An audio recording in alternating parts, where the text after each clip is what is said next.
Alright, so I'm just pulling up here to the meet, pulling up next to James, and he traded his V8 in for a V6 because, you know what, he cares about gas mileage. He doesn't care about anything else besides the environment and getting good gas mileage.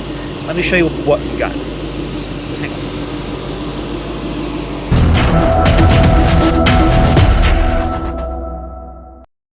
All right, what's going on, everybody? So I am on my way down to a night meet, one that I've never been to before, don't know anything about. It's not just Mustangs, it's just about everything.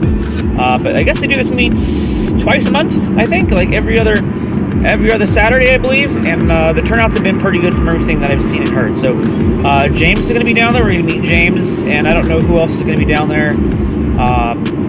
But the main part of today's video is, if you haven't heard, I just found this out yesterday.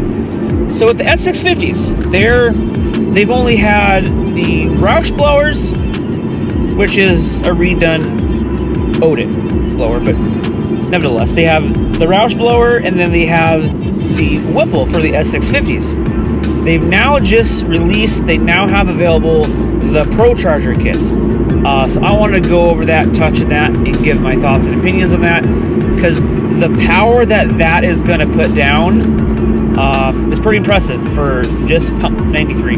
It's comparable to the Whipple and the Roush kit. So I'm going to touch on that. So according to Procharger on their website, you don't just have to use my opinion or thought process on this. You can go on the Procharger site also as well, and they have all this information on their site.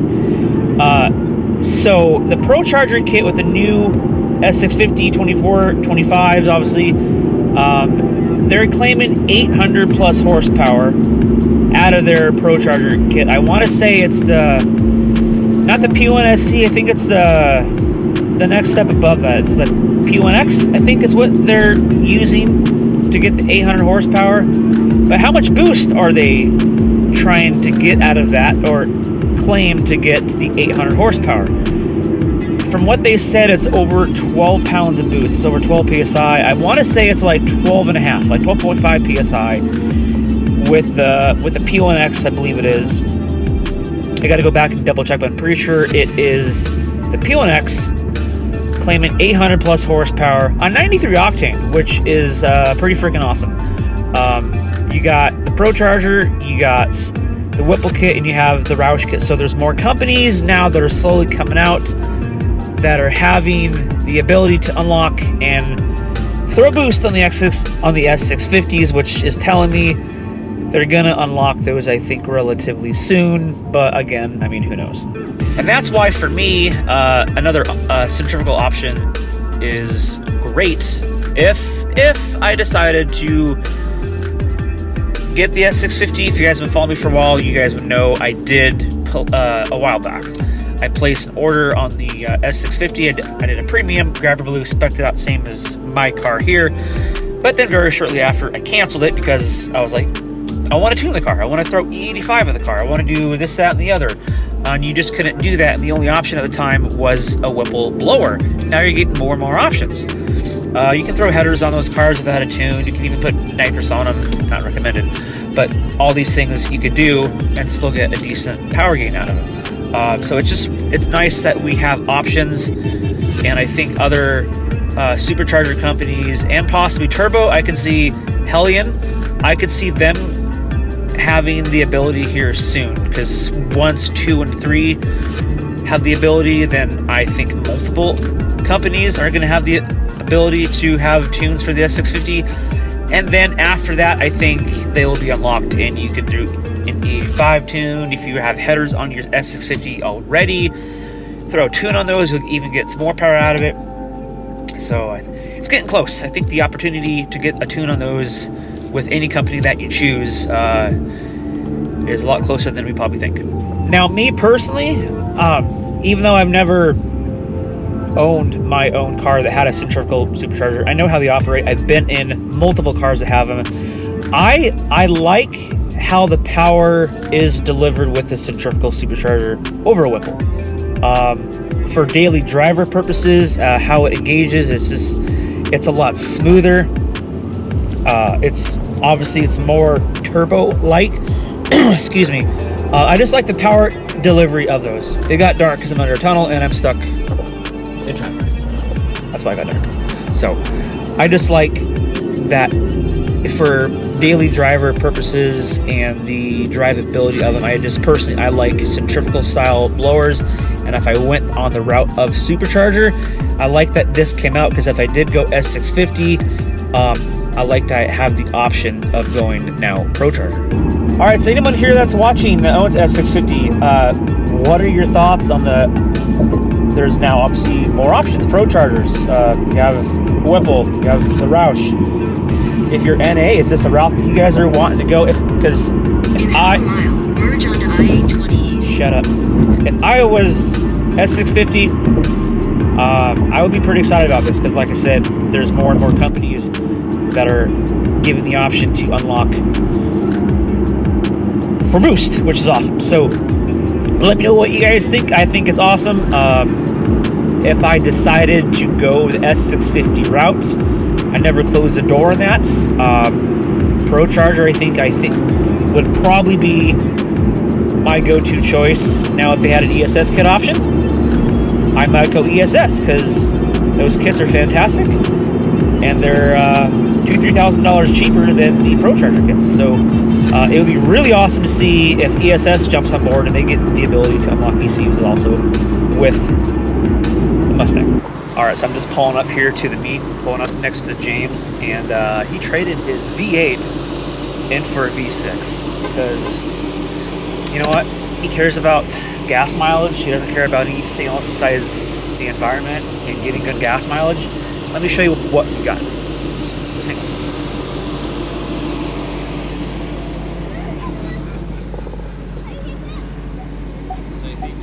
He traded his car for a V6. See this? Hi. Hi. I'm just kidding. It's Katie's car. Yeah, so Katie here used to have a Jeep. She traded in her Jeep. She decided to go with the Mustang. Oh. She did the Drive Exotic this morning that James and I did a while ago. I drove a Lamborghini. He drove a GT500. She did the Drive Exotic, driving the GT500, and then she went back in her car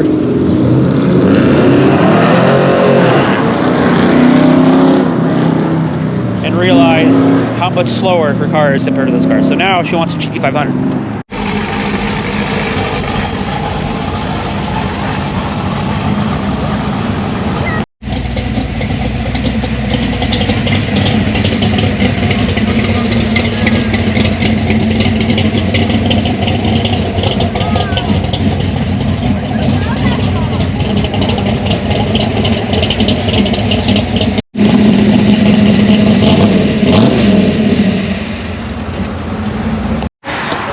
Speaking of centrifugal, we got ourselves the ESS right here. I don't know what trim that is. It's a Gen 2 Coyote on this one. Let's see, it's a manual. Yep, got the manual transmission in that one. I mean, it's a good way.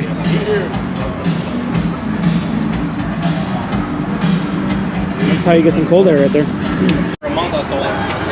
That is very nicely done. Very clean. It's got the bead locks in the back.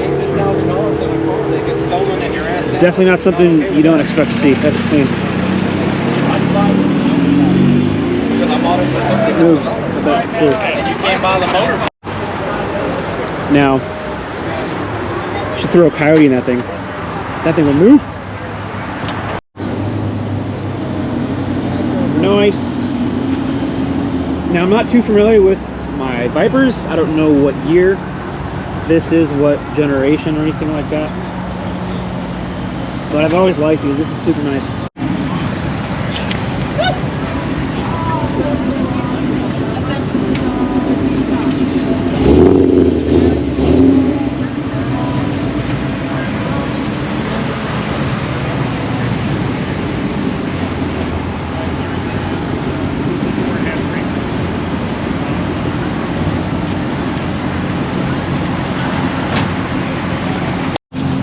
Hey, it's Henry's Hellcat. Except a lot cooler. 475. Alright, this is my buddy's S550. He said he got the steering wheel? That flat bottom, right? Yeah, see, these cars should come factory with the flat bottom. Definitely.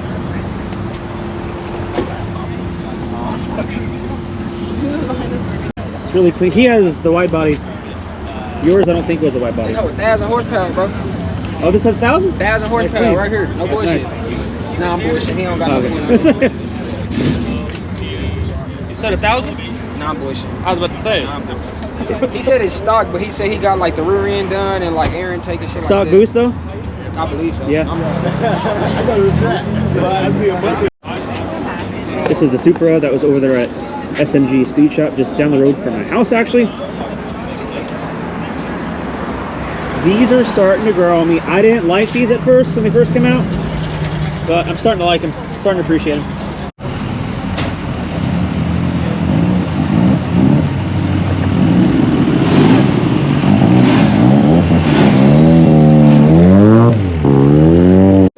There we go. There we go.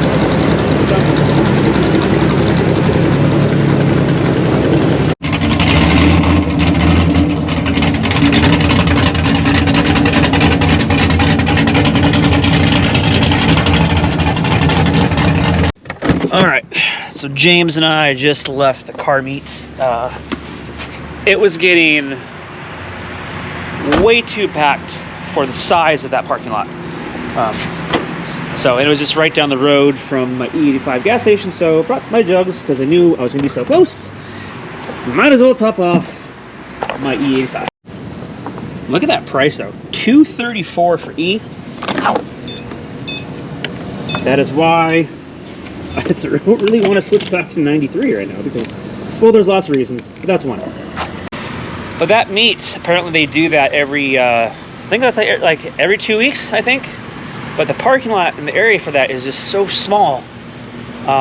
There's way too many cars for that spot. So I think it might be wise to maybe move that into a larger parking location because it's just really tight and just not a lot of room. And there's probably at least, I don't know, maybe a couple hundred cars, maybe. So for that small of a parking lot, and a lot of fast cars, a lot of high horsepower cars there too. Gotta think safety first. Of course, always. There we go. Good. All right, topped off my E85 here at my local Kroger.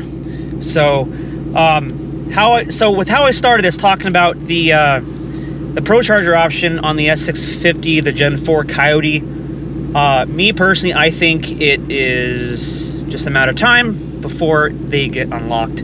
But before so, just reiterating, man, I'm telling you, I think these companies are paying a lot of money to unlock it for the Procharger, the Whipple, the Roush kit. I'm sure these companies are paying a lot to utilize their superchargers on these cars, and I'm excited to see what the Procharger can do. They're claiming, like I said, 800 horsepower. They're using the P1X because they think it's a lot more of an efficient supercharger than the P1SC, which is the smaller one. Because of these Coyotes, obviously, as you know, they can rev pretty high. The GT350s especially. So the P1X is just a lot more efficient in the higher RPM range opposed to the P1SC. So I think that's why they went that route. They do claim that they can put down 1,000 horsepower with the P1X, but obviously, you know, that's with E85 and fuel mods. So I think once these the S650s, not my S550, but the S650s, as soon as they're unlocked with that blower with E85 and a good tune, you can put down the 1,000 crank.